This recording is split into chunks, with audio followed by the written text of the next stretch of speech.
Сәлем балалар, әдебиеттік оқу 2-ші сынып 101-ші сабақ.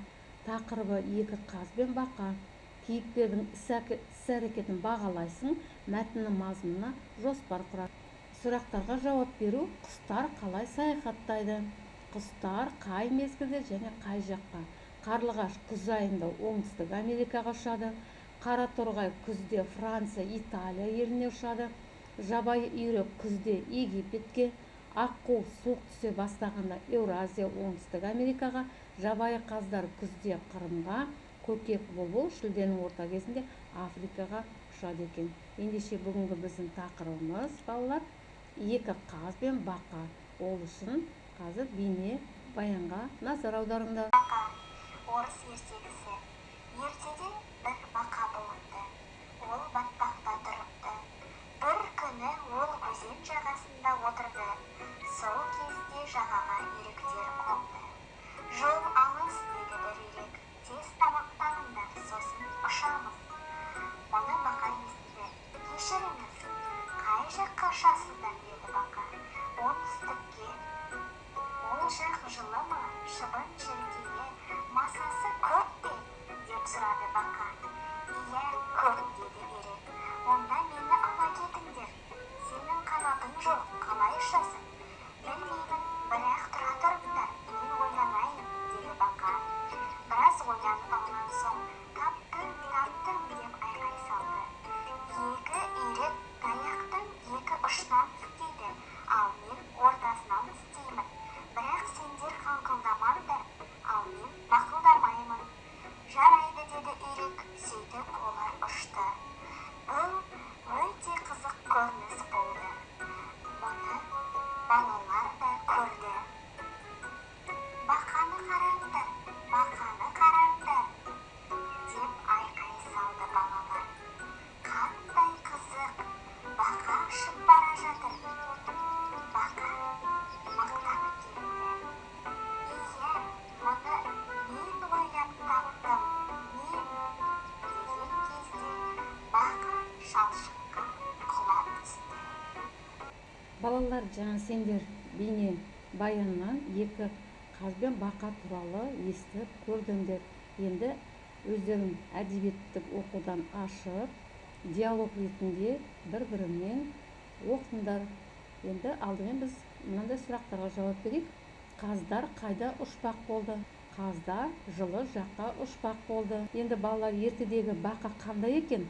Ертедегі бақа тапқыр, айлакер, арманшыл, ақылды, көп сөйлейді, мақтаншақ, қызық, құмар екен.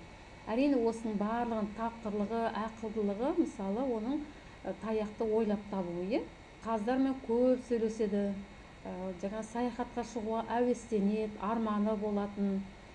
Сондықтан бұл жерде әбден осы бақаға лайықты деп ойлаймыз. Келесі үйректер қандай екен бала? Үйректер мейірімді, жақсылық жасауға, немесе қызмет көрсетуге әр уақытта әзір, дайын. Олар да әуес, қызық, құмар, яғни саяхатуды олар да жақсы көреді. Ертегі мазмұны бойынша жоспар құрып жатыр. Бірінші, бақаның батпақтағы өмірі. Екінші, қаздармен кездесу. Үшінші, бақаның тапқырлығы. Төртінші, саяхат. Бесінші, батпаққа оралу. Ертегінің түрін анықта. Орыс ертегісі әрине. Мысал дейміз, немесе диалог деп айтуға болады балалар. Мысал дегеніміз шағын көлемді, тәрбиелік, тағылымдық мәні бар шығарма. Көбінесе аң, хайуанаттар, жәндіктер туралы жазылады. Бұл жерде бақаның мақтаншақтығы, яғни кейбір адамдар осындай мақтаншақтық мінездері бар.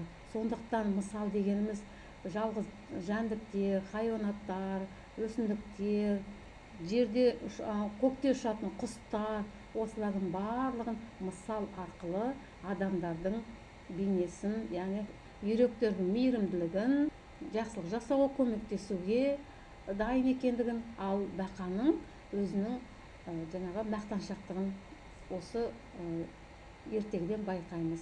Енді саяхатшы деген кім екен? Саяхатшы дегеніміз әлемді көру, әр елдің мәдениетін барған жерде өз көзімен көріп, қолымен ұстап, адамды қызықтыратын елдерге саяхат жасау. Балалар, өздеріңді саяхат жасаған шығарсыңдар, бір-біріңе айтып беруге болады екен. Ертедегі бақа қандай, саған қалай әсер етті? Оның мінез құлқы мен іс-әрекетіне сүйеніп хат жаз. Сәлем бақа, сенің жасаған ісің дұрыс болмады.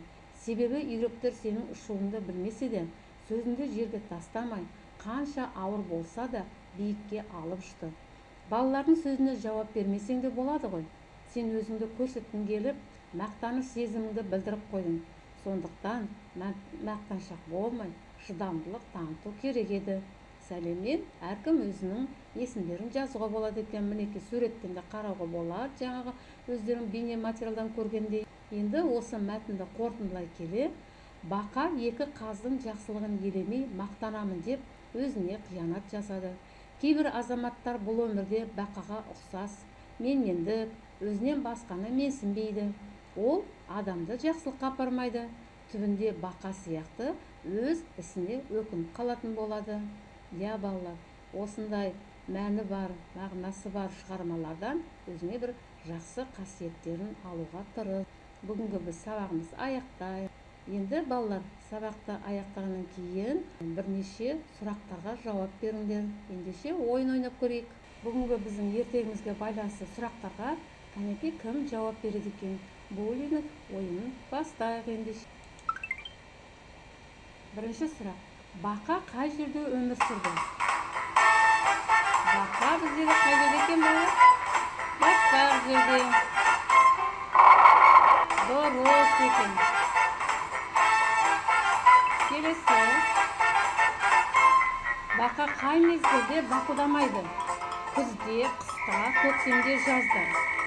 Әрине, күзде бақылдамайды екен. Дұрыс, жарайсыңдар балалар. Үшінші сұрақ.